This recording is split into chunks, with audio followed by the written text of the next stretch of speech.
kita bagikan di YouTube. Baik, saudara sekalian, jadi terkait dengan PPI pada konstruksi, saat kita bicara mengenai konstruksi, maka ada beberapa hal yang harus kita bahas. Tentu saja ada terkait dengan konstruksi itu. Jadi, konstruksi itu berbeda dengan struktur. Kalau struktur itu adalah sesuatu elemen dari bangunan yang dia mendapatkan beban atau penyangga dari sebuah beban. Nah, konstruksi sendiri dia ada bagian dari bangunan, sistem yang terkait membuat kekuatan. Jadi kalau bicara kekuatan itu sebetulnya adalah struktur, tapi konstruksi sendiri dia ikut terlibat dalam pembangun kekuatan. Misalnya konstruksi dinding bata. Jadi kita hanya bicara mengenai dindingnya saja, kita hanya bicara terkait bata yang menjadi elemen dinding itu. Jadi kita tidak bicara mengenai misalnya atap, karena nanti ada lagi konstruksi terkait atap, ya begitu.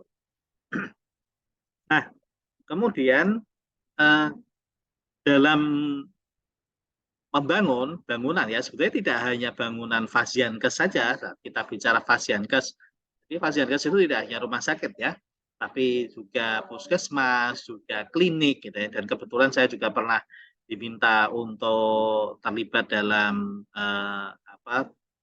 pendesainan bangunan puskesmas juga pernah, bukan puskesmas waktu itu, balai kesehatan paru, ya balai kesehatan paru, kemudian di klinik juga pernah. Klinik itu adalah klinik pribadi, ya klinik pribadi terkait dengan penghawaan terkait COVID gitu, dan rumah sakit ya lebih sering memang rumah sakit. Nah, tapi bangunan-bangunan apapun itu kita harus mewaspadai yang namanya sick building syndrome. Ya, sekarang ada namanya sick house syndrome. Jadi kalau kita bicara building, pemikirannya seakan-akan ada bangunan yang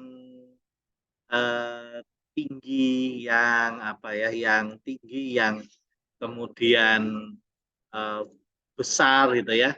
Tapi sebetulnya juga bisa terkait dengan house atau rumah. Nah, apa yang menjadi penyebab itu? Penyebabnya salah satunya adalah adanya kontaminasi mikroba yang berlebih. Ya, kontaminasi mikroba ini sebetulnya berangkat dari aliran udara yang tidak baik. Jadi kalau kita bicara mengenai kontaminasi, sebetulnya tidak hanya mikroba saja, juga zat-zat lainnya seperti karbon monoksida, seperti kemudian debu dan lain-lain itu karena aliran udaranya. Nanti silakan dieksplorasi terkait dengan sick building syndrome atau sick house syndrome ini. Ya, secara PPI jadi kita spesifikkan bahwa penyebabnya adalah mikroorganisme. Nah, mikroorganisme yang sering terlibat itu adalah fungi atau dia jamur dan bakteri ya, atau kita secara awam menyebutnya kuman.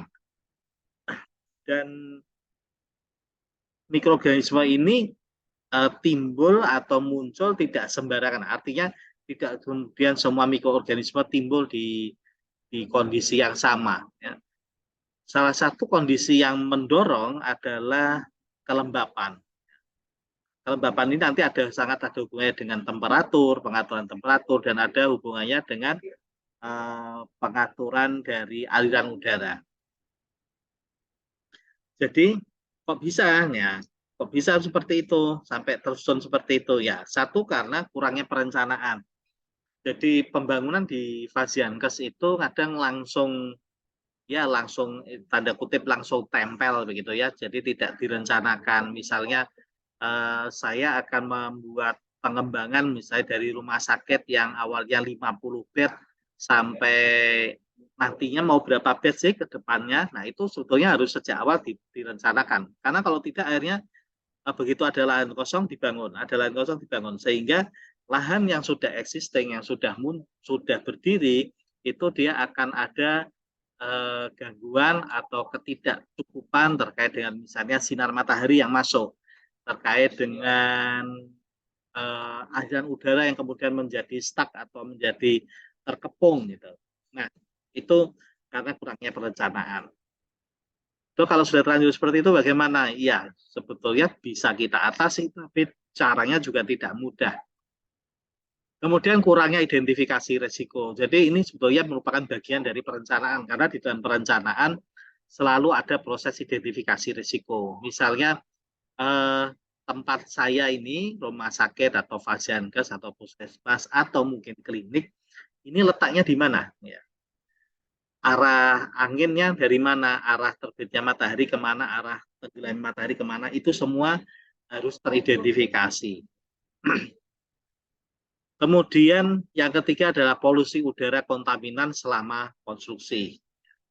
Jadi adanya kontaminasi udara ya, itu harus kita pertimbangkan ya, terutama selama konstruksi itu agar tidak ada yang kemudian kontaminasi itu terkepung dan belum keluar dari bangunan yang akhirnya jadi atau ruangan yang akhirnya jadi.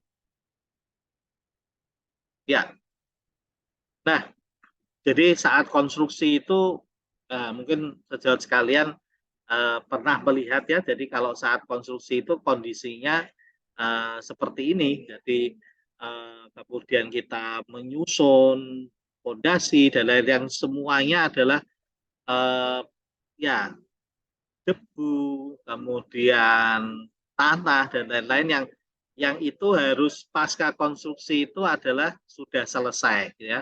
Sudah selesai dan sudah dapat terbersihkan begitu. Nah, kemudian terkait dengan bahan bangunan ya, sumber mikrohidra juga berasal dari bahan bangunan.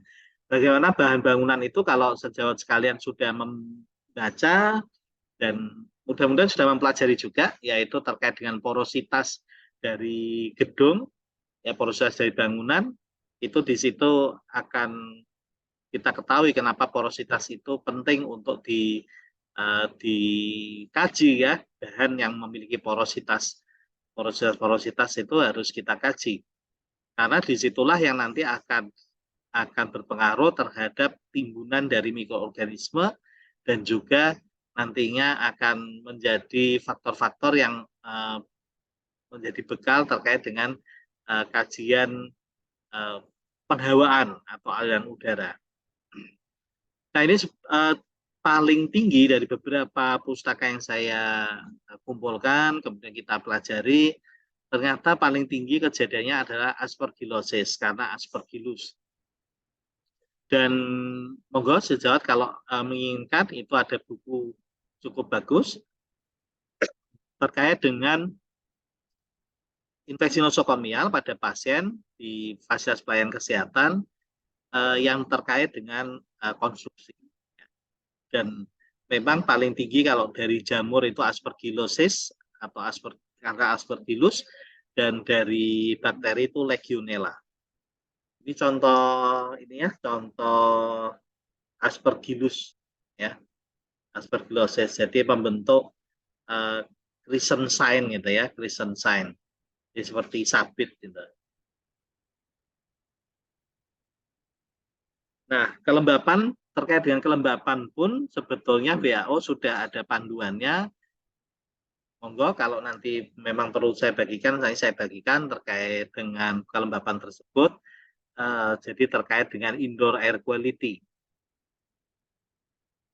Dan kenapa lembab itu muncul? Ya, salah satunya kalau di Indonesia itu karena bumi itu berputar itu sumbunya yang miring ini. Jadi tidak tegak lurus. Nah, sumbu yang miring ini kemudian menyebabkan Indonesia, nah ini peta Indonesia kelihatan, itu dia mendapatkan matahari. Matahari ini ada di area ini, jadi area yang serong, yang sejajar dengan garis sumbu bumi. Yang matahari itu akan memberikan sinar sepanjang waktu, sepanjang tahun di Indonesia. Pada Indonesia negara kepulauan, ya negara kepulauan yang di situ ada air, unsur air, sehingga Indonesia ini menjadi negara yang tropisnya ada tropis lembab. ya, bukan tropis yang kering seperti Timur Tengah atau tropis basah seperti Brazil, ya, tapi tropisnya cenderung lembab. Jadi secara normal sebetulnya di udara kita sudah ada uap-uap air. Kemudian terkait dengan kelembapan, tadi saya sampaikan bahwa kelembapan ini tidak bisa berdiri sendiri, ya, tapi ada pengaruh dari berbagai macam faktor. Ada suhu, ada aliran udara, ada terkait dengan pemanasan matahari. Jadi itu yang harus dikaji sebelum bangunan itu direncanakan.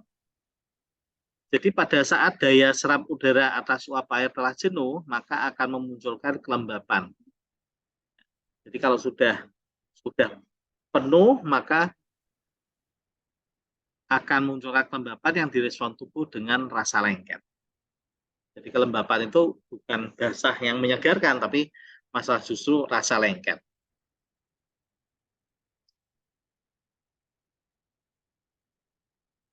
Ya, saya mencoba merangkumkan beberapa kaidah kelembapan. Yang pertama adalah udara di dalam rumah atau dalam bangunan membawa lebih banyak uap air dibanding udara luar. Karena di dalam bangunan itu lebih hangat. Dan kelembapan akan bertambah karena di dalam ruangan itu ada aktivitas. Jadi kalau aktivitas makhluk hidupnya ya bernafas. Kemudian aktivitas di misalnya lebih banyak di rumah ya. Tapi bisa juga di fasilitas ada aktivitas masak, ada aktivitas mandi, mencuci, dan berkeringat. Disitulah yang kemudian akan meningkatkan kelembapan. Nah, kemudian yang kedua, di musim panas saat jendela terbuka, ventilasi alami menghilangkan kelembapan ini. Tapi di cuaca dingin dengan jendela tertutup, masalah kondensasi terjadi. Nah, begitu kondensasi terjadi, ada cairan yang berlebih, maka ini nanti juga akan menjadi masalah. Ya, saya akan tampilkan nanti di akhir. Yeah. Kemudian, jika udara hangat syarat dengan kelembapan bertemu dengan permukaan dingin, jadi kalau udara yang hangat atau panas ketemu dingin, maka akan terjadi pengembunan di permukaan yang dingin tersebut. Jadi akhirnya akan menambah kadar air di dalam udara gitu ya. Nah, udara di dalam rumah yang hangat itu lebih banyak uap air daripada udara luar karena hangat. Ini tadi sudah ya. Nah, oleh karena itu terkait dengan kelembapan ini, terkait dengan bintik-bintik air, kebocoran, dan lain-lain yang masalah yang kita hadapi, kita harus memberikan konsentrasi kita tidak hanya pada angka. Artinya, dok ini ruangannya angkanya kelembapannya misalnya 80%, kemudian jawabannya adalah menggunakan dehumidifier. Ya, satu sisi betul, tapi satu sisi kurang tepat. Ya.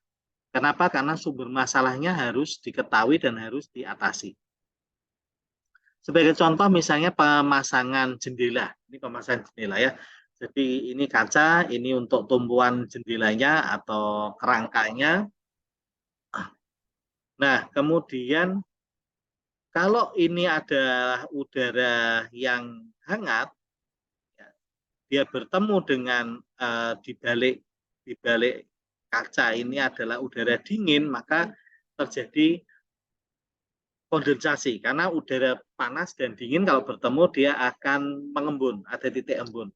Nah, titik embun ini kondensasi ini akan menetes dan akhirnya nanti menggenang.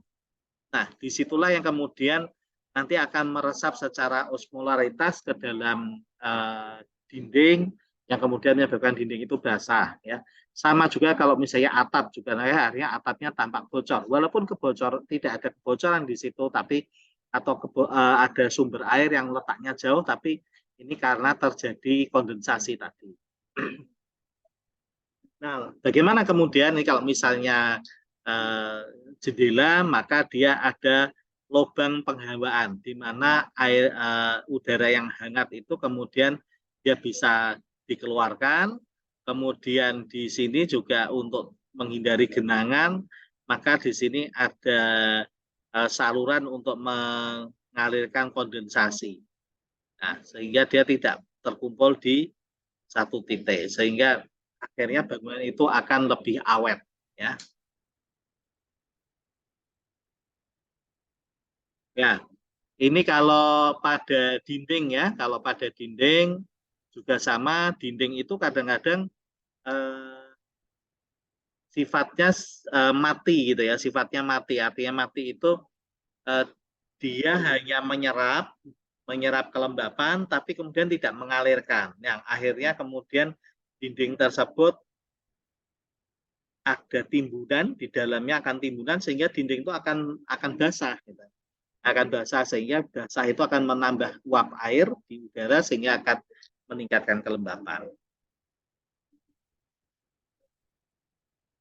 Nah, bagaimana kalau seperti itu? Maka ada namanya cladding. Cladding itu eh, cladding atau cavity, juga cavity atau ruangan di di balik dinding yang dia diberi ruangan untuk tanda kutip istilahnya ada bernafasnya dinding, ya. Jadi di situ nanti dilapisi, tentu saja ini nanti bicara teknis ya, dilapisi bisa dengan aluminium foil dan lain-lain. Kemudian nanti dia akan mengalirkan eh, apa, kondensasi akibat dari pertemuan antara udara panas dan dingin tersebut. Ya, ini adalah solusi yang beberapa pustaka menyebutkan, termasuk pustakanya WHO pun seperti itu. Antara lain solusinya ya menggunakan dehumidifier. Tapi memang ini tidak akan bermakna kalau tata bangunannya tidak diatur segera. Sehingga di dalam bukunya WHO disebutkan salah satu yang sangat ditekankan adalah adanya ventilasi. Ventilasi itu penting. Ventilasi itu tidak hanya bukaan saja atau jendela saja, tapi bagaimana bukaan itu saat menerima udara, dia bisa juga untuk mengeluarkan udara tersebut, sehingga tidak akan stagnan di satu titik.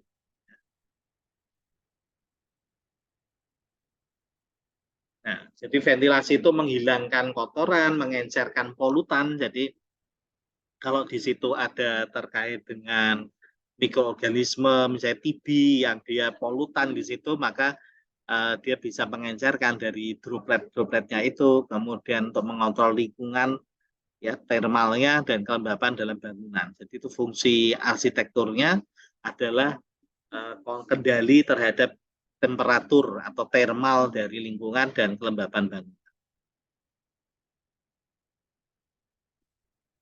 Ya, ini saya memberikan contoh terkait dengan pengaturan temperatur dan juga nanti bermanfaat terkait dengan kelembapan, tekanan, dan lain-lain. Jadi bangunan yang pertama, yang before, itu adalah bangunan apa adanya. Jadi ada bangunan, ada tanah. Tapi kemudian begitu diberikan pepohonan, maka pepohonan ini dapat berfungsi sebagai pembelok aliran. Dan sehingga aliran itu akan eh, lebih bermanfaat, ya, baik terkait dengan aliran ataupun terkait dengan nantinya pencegahan terhadap kondensasinya.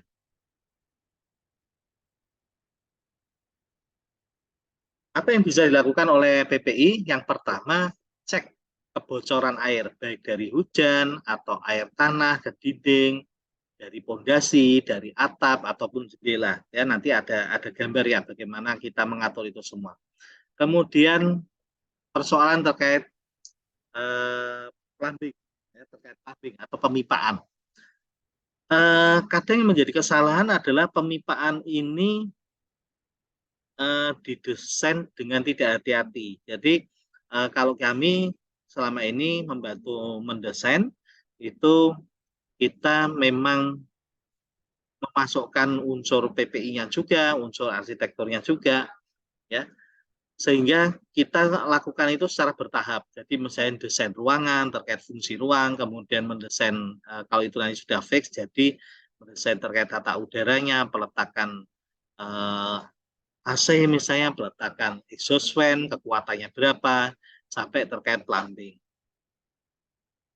Water wicking melalui bahan bangunan berpori, ini air yang tadi meresap ke dalam bangunan berpori, kemudian infiltrasi udara luar yang hangat dan lembab melalui retakan dan lubang bertemu dengan udara ringan dalam ruang. Jadi ya.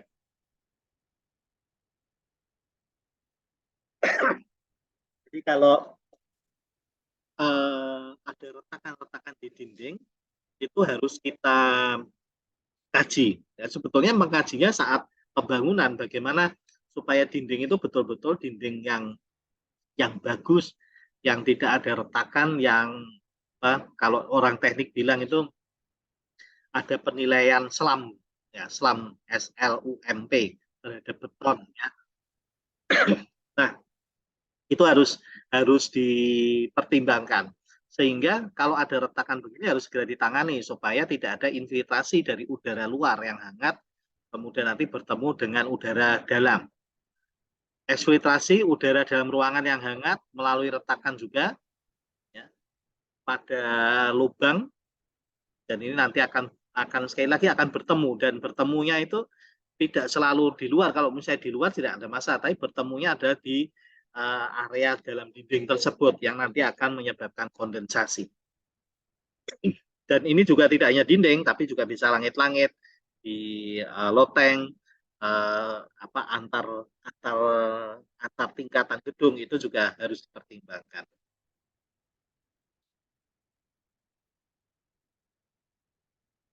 Ya, cek juga penghalang uap yang disengaja atau tidak disengaja di tempat yang salah. Jadi seperti tadi,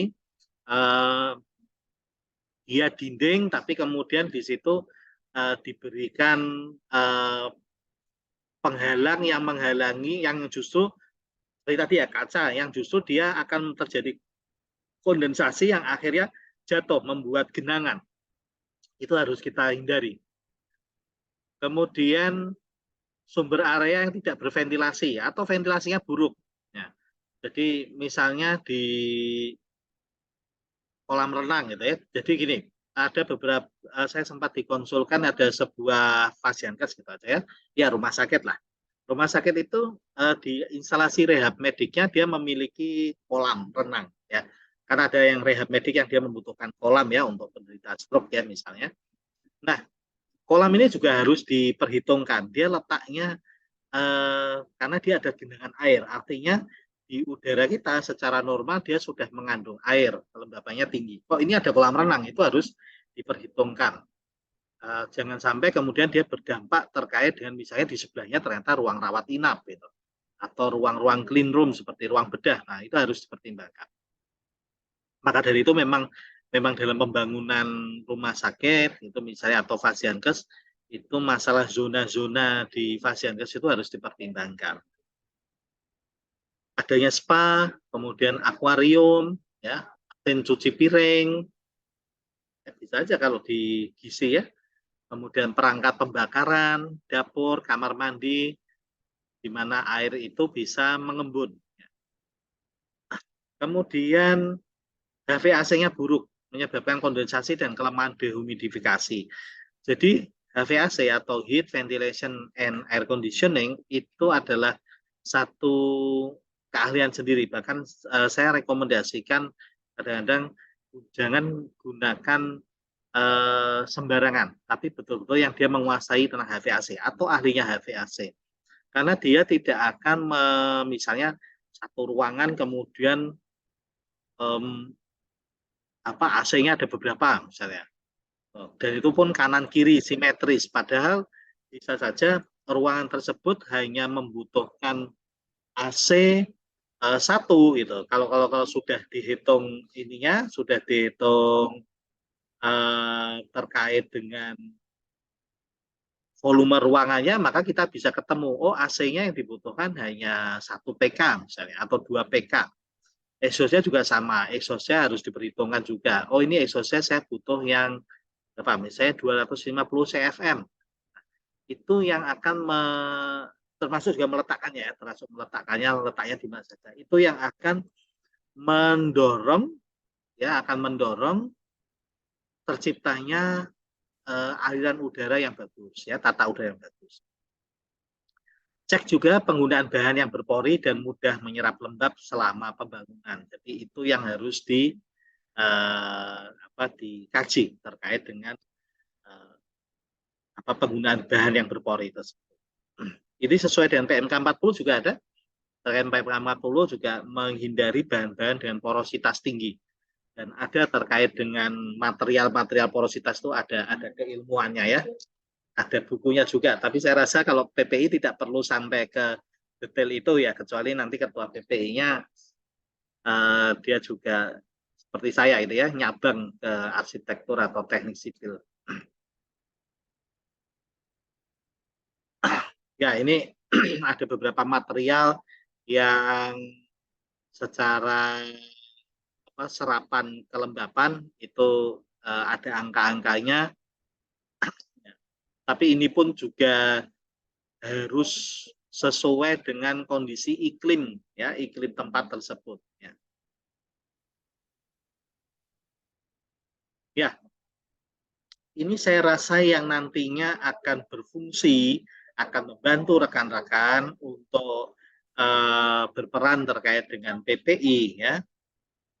Jadi kalau ini kebetulan memang bangunannya tergambarnya rumah ya, tergambarnya rumah, tapi saya rasa ini bisa diterapkan di Fasiankes dalam bentuk apapun. Yang pertama adalah terkait dengan pengurasan air hujan dan air permukaan yang dekat gedung. Artinya jangan sampai kemudian ini air hujan dari pipa, dari talang ini yang kemudian dia akan menggenang di situ. Ya. Kemudian menguras pondasi, ya, menguras pondasi dengan pipa bawah tanah. Jadi ada beberapa ruangan yang saat dia pembangunannya itu kemudian saat meletakkan pondasi ada air yang menggenang di situ. Nah, itu harus dikuras. Pemasangan atap miring bukan datar di iklim basah. Ya, untuk yang poin ketiga ini tentu saja ini kita bicara kalau daerah atau area seperti Indonesia ya yang lembab. Suara saya apakah hilang? Mic saya nyala sejawat lainnya? Ada ya. Ya, kalau hal teknis begini, hal teknis ini diperiksanya ke komputernya masing-masing atau jaringannya. Kadang begitu, suaranya hilang, nggak kedengaran, nggak ada wajahnya gitu. Atau wajahnya kok berubah jadi wajahnya Tengku Wisnu misalnya itu, silahkan periksa visus. Ya, sampai mana ini tadi? Sampai Tengku Wisnu jadi lupa saya. Oke, ya. Ya, ini yang pemasangan atap miring itu kalau kondisinya Indonesia. Kalau kondisinya saya ada gambar-gambar beberapa rumah sakit di Saudi, itu ada yang dia atapnya memang datar, ya, sesuai dengan iklimnya. Kalau kita karena basah dan tema kita ada kelembapan, ya kita miring ya. Pasang atap untuk melindungi dinding dari hujan, ya. Atap untuk pelindung dinding dari hujan. Jadi ini ya dipasang atap ini. Ini bukan shading atau parapet ya, karena kalau shading atau parapet itu untuk menghindari panas sinar matahari, jadi untuk peneduh ya. Tapi ini lebih cenderung untuk hujan. Kemudian memasang pipa, ya ini memasang pipa kedap. Ya, ini kalau ada saluran pipa. Bahkan sekarang saya tidak tahu sejauh sekalian apakah sudah pernah mendengar. Jadi ada namanya Green Building Council Indonesia. Kebetulan saya juga bergabung di situ, Green Building. Ada namanya IABI, Ikatan Ahli Bangunan Hijau Indonesia. Di Green Building itu terkait dengan pipa atau penampungan ya, nantinya ini lari ke penampungan, terkait dengan penampungan air hujan. Jadi itu nanti menjadi syarat bahwa sebuah bangunan itu mendapat sertifikat Green Building. Green itu bukan ya, karena sekarang beberapa rumah sakit juga mulai mengemukakan green building gitu ya. Tapi dia kadang diskusinya agak-agak lucu gitu, karena green building nanti kita cat hijau gitu. Atau Pak nanti pakai tanaman ini ya. Akhirnya di dalam grup itu usul ke direkturnya adalah tanaman-tanaman sampai foto-fotonya. Padahal green building tidak hanya itu saja.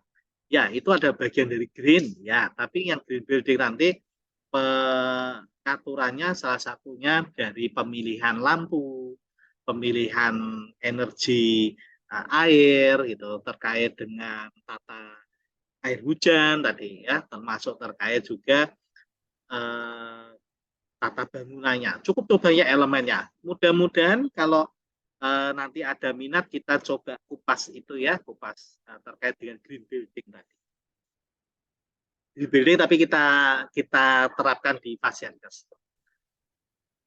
Kemudian pasang ventilasi yang baik, terutama di area kamar mandi, ruang cuci dan dapur. Ya, kamar mandi itu tampaknya sepele, tapi kita harus mengatur seperti apa sebagaimana semestinya, karena di situ adalah air, area air. Pasang lantai miring, kedap air dengan saluran air lantai di proses basah ya. Jadi misalnya kamar mandi ya, airnya jangan sampai mengenang sehingga airnya agak apa permukaan lantai miring sehingga nanti akan ada buangan.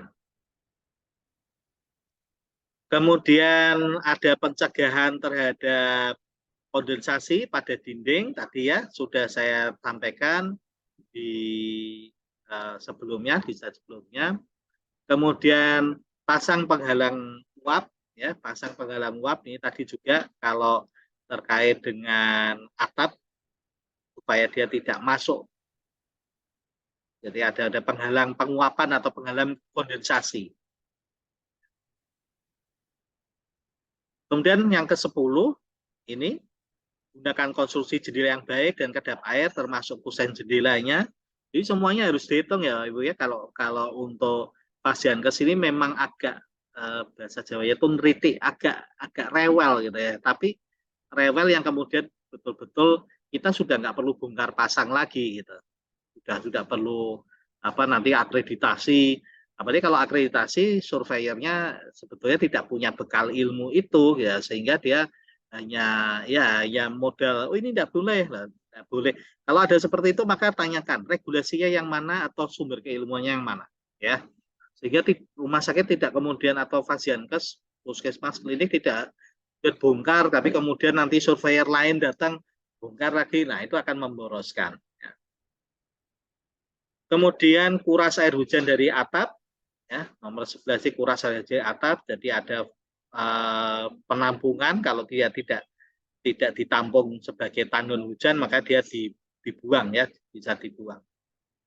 Lindungi dari embun, ya, pengembunan, terutama di area-area yang sangat dingin biasanya embun itu juga muncul. Kemudian beri ventilasi pada loteng, ya, ada ventilasi atau ruang gerak dari udara.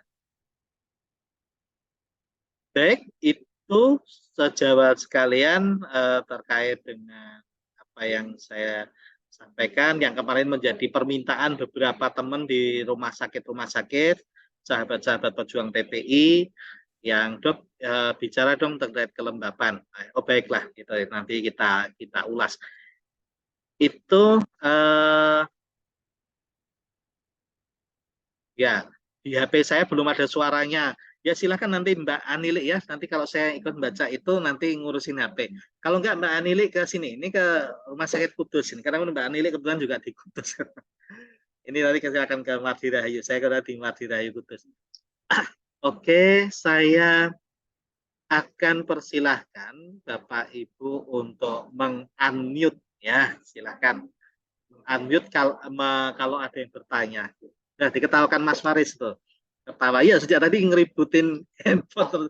Padahal suara saya udah kencang ini. Sampai saya serak, sampai ngambil minum nih ya. Saya minum dulu.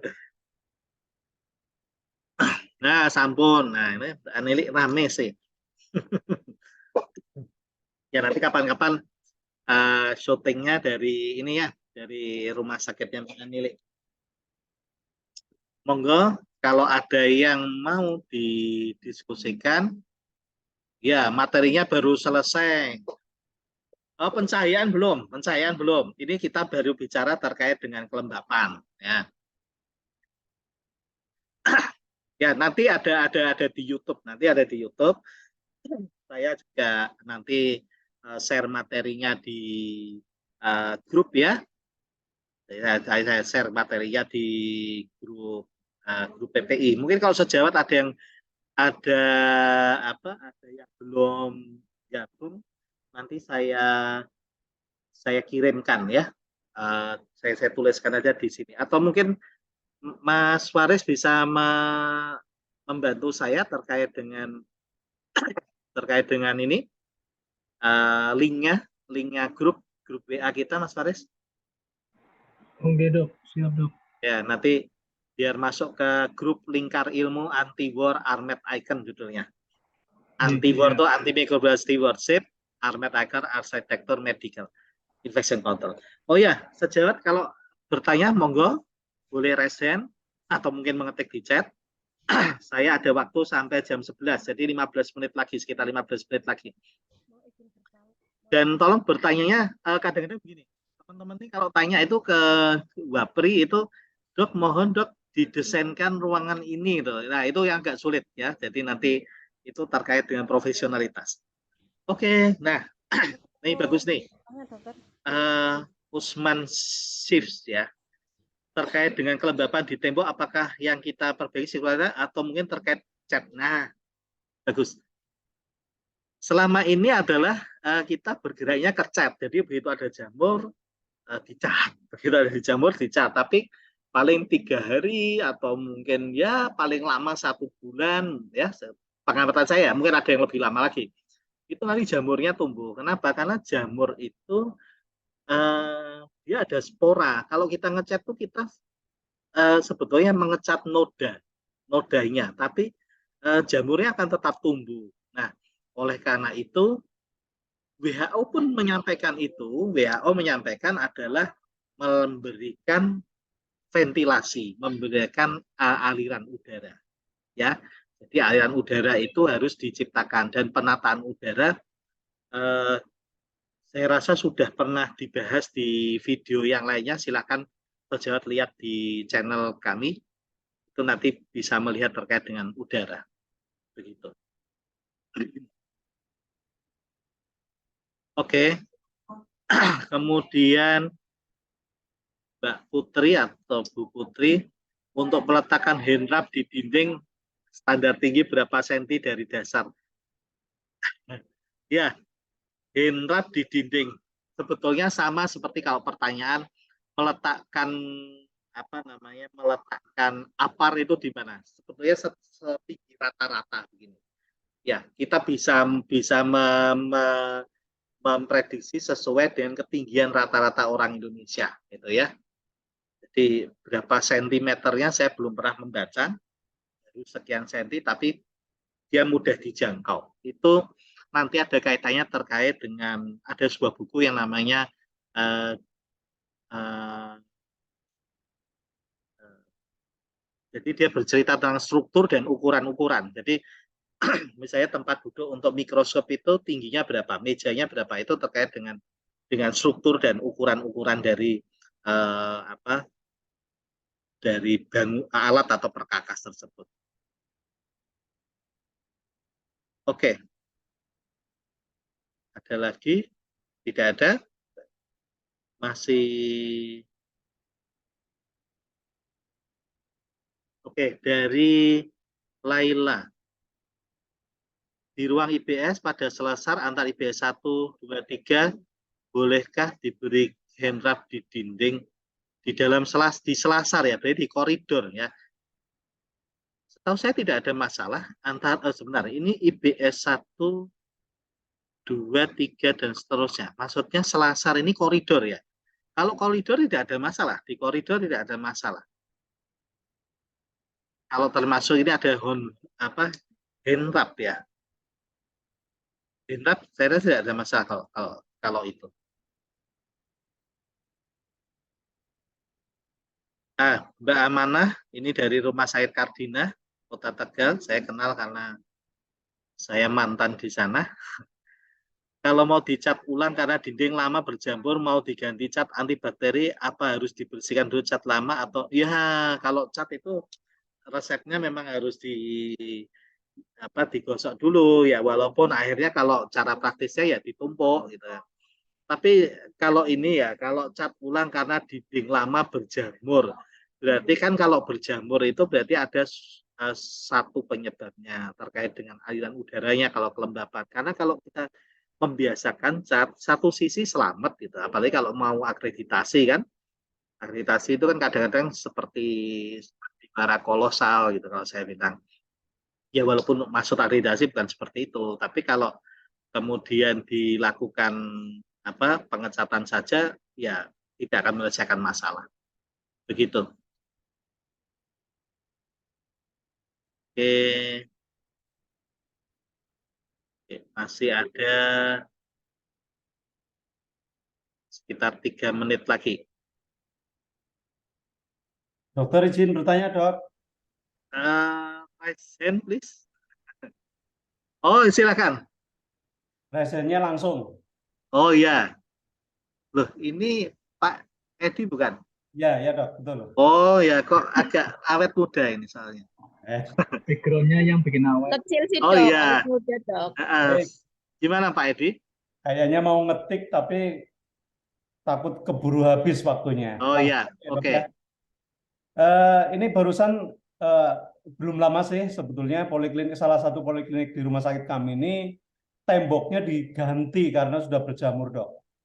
Tetapi oleh manajemen atau manajerial itu temboknya langsung dilapisi oleh PVC kayak yang untuk plafon itu loh, Dok. Jadi Ya, semua temboknya itu sekeliling itu pakai PVC. Nah, lapor ke PPI juga setelah selesai rampung kok terus kemudian PVC-nya itu yang biasanya buat plafon itu ya, Dok, ya, itu dibuat tembok sekeliling itu semua tertutup, itu temboknya tertutup PVC dan ada nat-natnya itu loh, Dok. ya. Nah ini mohon pencerahan, Dok, karena kemarin pada akhirnya dikonsultasikan sama PPI dan kami belum bisa jawab seperti itu, Dok. Ini mumpung ada ahlinya, Dok, monggo pencerahannya. Matur nuwun. Ya, ya, saya sebenarnya belum ahli, tapi masih memang karena fokus belajarnya dan lagi senang ini, maka eksplorasinya mungkin lebih dibandingkan sejauh sekalian. Ya, baik, terkait dengan PVC ini, ya ini juga menjadi alternatif, tanda kutip ya, alternatif penyelamatan itu. Jadi beberapa rumah sakit akhirnya pusing-pusing dicat tumbuh lagi, copet lagi, akhirnya ditempeli itu, dan memang tanda kutip efektif. Itu efektif, tapi kita tidak bisa menipu bahwa angka kelembapannya kadang masih tinggi ya. Kalau kita cek kelembapannya masih tinggi, kemudian temperaturnya juga kadang meningkat dan aliran udaranya belum sesuai. Nah, sebetulnya itu yang nantinya akan menjadi media transmisi terkait mikroorganisme. Jadi ya tadi seperti halnya pengecatan itu hanya penyelamatan cara cepat gitu. Terus terkait dengan nat itu ya memang kadang ada yang jenisnya ada sambungannya. Nah, tentu saja kita harus mempertimbangkan juga apakah angka ini menjadi penyebab kemudian angka kuman akan lebih tinggi karena di situ menyimpan debu, termasuk tadi dengan pemasangan PVC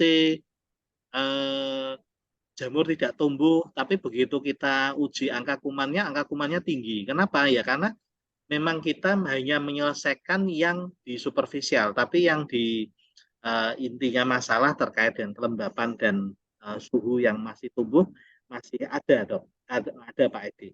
Begitu. Jadi saya sebetulnya sempat akan mengatakan saya tidak rekomendasikan itu gitu. Yang saya rekomendasikan kalau saya masih berpegang pada WHO, bagaimana kita itu menata itu betul-betul dari sesuatu yang standar tata udaranya ya, kemudian kelembapannya gitu. Ya mudah-mudahan nanti rumah saya Pak Edi waktu survei bukan saya yang mensurvei. Kalau saya mensurvei saya bawa anemometer, bawa hygrometer, bawa barometer itu memang harus terukur. Jadi seperti misalnya, dok ini ruangan tekanan negatif, baik. Ini dok magnet heliknya sudah -15. Ya, itu kan magnet helik itu kan bisa diutak-atik sebetulnya. Tapi untuk menentukan apakah itu nanti sesuai atau tidak, saya punya triknya untuk membongkar itu. Jadi kalau di dunia entertain itu ada pesulap merah gitu ya. Saya pesulap merahnya PPI yang bisa tahu itu terkait ini benar apa enggak. Itu Pak Edi. Tak lanjutkan pertanyaannya dok, karena ini terkait dengan kelanjutan dari 2 ruang poliklinik lagi yang rencananya akan dibuat seperti tadi, salah satu poliklinik yang sudah itu. Cuman kemarin tuh kami rekomendasikan ya boleh, tetapi yang tidak bernat seperti itu. Karena nanti kalau bernat itu ya proses pembersihannya segala macam kita agak susah. Itu sementara sih jawaban dari PPI seperti itu dok. Artinya kalau melihat apa namanya ya, tampilannya sih bagus ya. Cuma tadi kalau direkomendasikan kaitannya dengan kelembaban, kemudian suhunya, ini kan kita memang belum secara langsung mengukur ya dok ya. Tapi kalau seandainya kemudian sudah terpasang itu, suatu ketika kami lakukan uji kelembaban atau kita ukur kelembaban dan temperaturnya seperti yang direkomendasikan, boleh enggak dok? Ya Lanjut. boleh saja. Malah akan terbongkar bahwa bisa jadi sangat tinggi gitu. Artinya bisa saja masih belum sesuai standar. Makanya memang kata kuncinya ada di pengaturan udaranya. Begitu Pak Edi. Ya. Baik, saya ke chat ya. Ini yang dari 2 ruang tadi boleh ya dok dilanjutkan, karena sudah ya. masuk ke program manajemen dok itu Oh dok. ya, ini kan bicara program manajemen kan, manajemen ingin penyelamatan secara instan itu. Tapi sebetulnya kalau kita gali kan sebetulnya masalahnya belum terselesaikan gitu. Gitu. Artinya instan itu artinya jamurnya mungkin sudah nggak kelihatan, gitu. Tapi bisa jadi kelembapannya masih tinggi, angka kumannya juga belum sesuai standar seperti itu. Gitu Pak Edi. Yeah. Baik. Ini terkait dengan Rumah Sakit PKU Sampangan ya. Sampangan ini mana? Madura. Sampang itu. Ya. Ya terkait RAM. Baik, silakan nanti dibuka di PMK 40 tahun 2022. Di situ RAM itu sudah bukan merupakan kewajiban. Karena apa? RAM ini juga ada beberapa pertimbangan ya. RAM itu pembuatannya juga memakan biaya. Kemudian yang kedua juga terkait dengan energi yang dikeluarkan saat nakes itu mendorong RAM. Ini terkait dengan keselamatan nakes ya. Saat dia mendorong pasien melalui RAM itu, maka dia tidak bisa hanya satu tenaga gitu. Bisa jadi harus membutuhkan 2-3 nakes gitu, untuk mendorong pasien melalui RAM itu. Maka dari itu memang di PMK 40 2022 ini memang tidak menjadi sebuah kewajiban.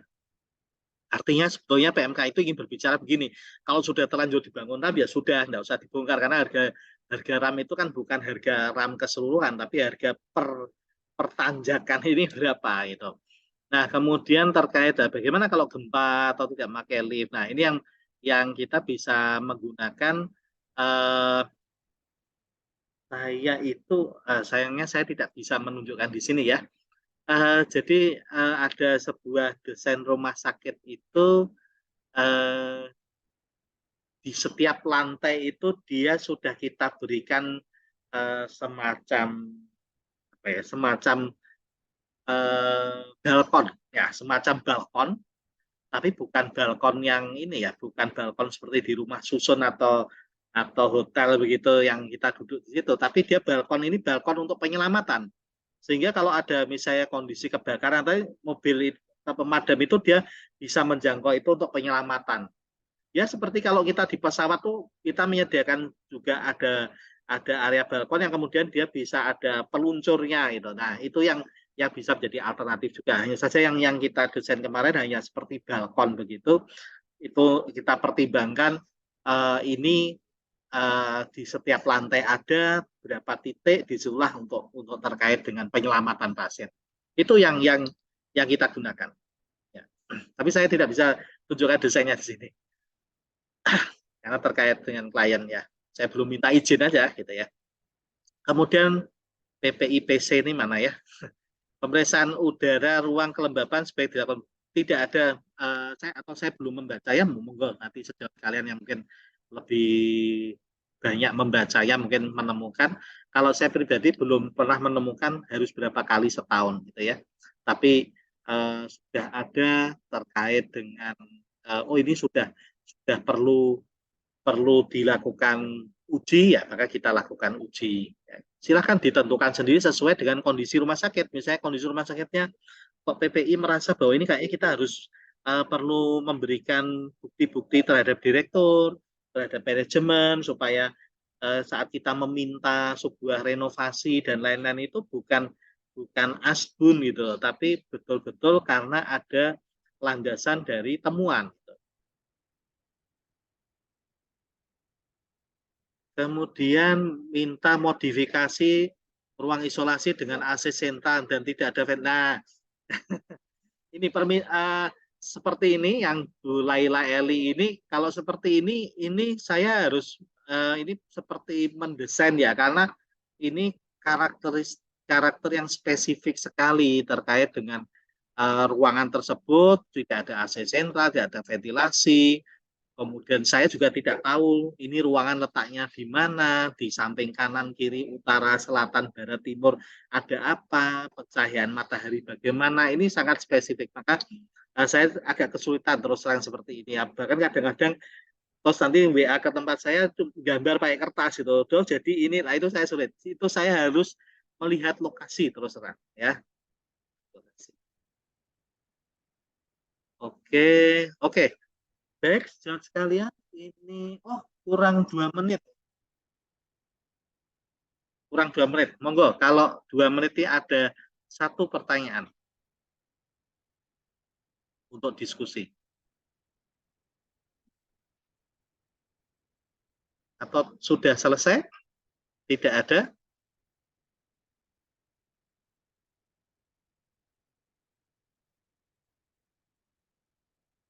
Oke. Ya, Mas Faris belum membagi linknya ya, Mas Faris? Linknya ini? Link Baik. grup sudah, Dok. Oh, baik. Ya. Baik, saudara sekalian, nanti saya bagikan terkait dengan apa materinya, mudah-mudahan bermanfaat. Silakan nanti sejawat sekalian bisa Nah, untuk AC sentral kok plafon berjamur, kesalahannya di mana? Nah, itulah kesalahannya adalah terkait dengan tata bangunan dan tata udara, pasti ada seperti itu. Karena tadi yang saya terangkan tadi, berarti ada sesuatu hal yang di mana udara panas, udara dingin bertemu, terkait dengan HVAC-nya juga, itu penataannya seperti itu. Baik, saudara sekalian, saya rasa diskusinya cukup, nanti bisa kita sambung di forum yang lainnya, dan nanti saya akan bagikan terkait dengan materinya. Nanti bisa diikuti kembali di channel YouTube. Terima kasih, sehat selalu dan mudah bermanfaat. Selamat pagi, selamat aktivitas.